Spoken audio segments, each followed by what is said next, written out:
Luis is founder of Sekuralaw and visiting here to get more knowledge about the real estate law, about the steps, the very important steps in due diligence. And let's start. Let's tell me a little bit about your background and your experience in property law. Background. I started the real estate law in Quintana Roo around 14 years ago, no, 12 years ago. I started in a law firm. That was my first approach, and it was from the first day I love it. It was like, oh my God, this is a different law, because when you are in high school, or not high school, sorry, university, and you are studying for a lawyer, you are thinking more like the series Suits that is in Netflix, something like that. You're thinking that is something like that, but not really. Normally, everything related to litigation, problems, something like that. But when I realized and when I discovered this real estate law, I love it from the day one, and it was amazing for me. After that, someone looked for me, a big company. That big company has 74 or 80 offices around the world. And I said, looks like I need to go there to know how it's in the big picture about real estate. I went there, it was a nice experience. But in that moment, I realized something very, very important. The reason why I have to be, why I opened. One day I was working like normal day, like an attorney in real estate law, and two clients arrived to the office and they were looking for assistance. And I said, yes, I'm here to help you, to assist you. What can I do for you? And they were looking, hey, I'm looking for my money because I sold my property a week ago and I didn't receive anything. And I said, what do you mean you didn't receive anything? No, I signed, I give my papers, everything. I gave my papers, but I didn't have my money. Who is the broker? I don't know. Who is the attorney? I don't know. The notary public? I don't know. The process, the bank, something. They didn't know anything. In that moment, I realized that they are really trust in the people that are together. For example, in this case with Maxproperties, they looking for really expert in that area, and they're gonna believe everything that you say. Absolutely. I was looking in that moment to open a Sekuralaw, always to provide the correct information for the clients. And also the support, right? Exactly. That's like, of course, I opened it for business, but my main idea or my focus is to provide all this kind of information for the client so they can invest in Riviera Maya safely. That's the most important for us. If they hire us, it's a plus. But to have the most like this, to have this information is amazing. Let's start with the question. Yes. What are the key legal aspects that buyers should be aware of when purchasing property? The key aspect. I think the key aspect is to do a proper due diligence, because they have to find out if the seller is the seller really. The best way to do it through the public registry. We will look in the public registry to find out if the seller, the one that is selling, is the seller. If we find out that, then we look for the legal aspect of the property. If everything is free of any encumbrances, perfect. We can move forward. You know, the client will go to acquire that property. That, I think, in like long story short, a proper due diligence will be the key to have a really good investment. That will be also the second question. So, how important is the step due diligence? So it's the main aspect, right? At the beginning, yes, it's the main aspect. Yeah. To know that everything is in order to buy.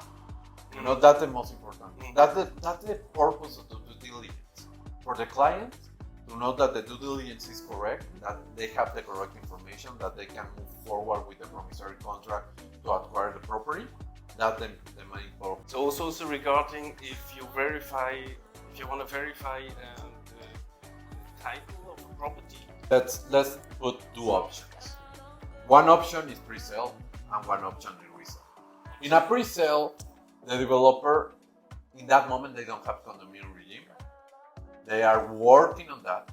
But the most important that we need to know is two things. One, the property, the seller, has to be the same name of the developer. And the second one, review that all the documents from the developer, because normally it's a Mexican company, is in order. It's okay with the IRS, the certificate of good standing, the power of attorneys. Review all of that documentation, all of that documents will help us to give a little more security to the buyer in pre-sale. In a resale, could be easier because you don't have to find out all the legal documents from the seller. You have to find out the legal document of them, and you can do it in the same name of the seller. Yeah, perfect. It's free of any lien or encumbrances. Yeah, perfect. Sometimes sometimes they have liens, but that kind of liens are mortgage. So we don't have to worry about that, and we can explain to the buyer, hey, in a resale, if there is a mortgage, no, nothing to worry about. You pay, they pay, that's it. So I would love to get more knowledge about your experience and probably also tips for buyers, because there are some buyers, potential buyers here watching. So what advice do you have for buyers to safeguard the investment and ensure a seamless transaction?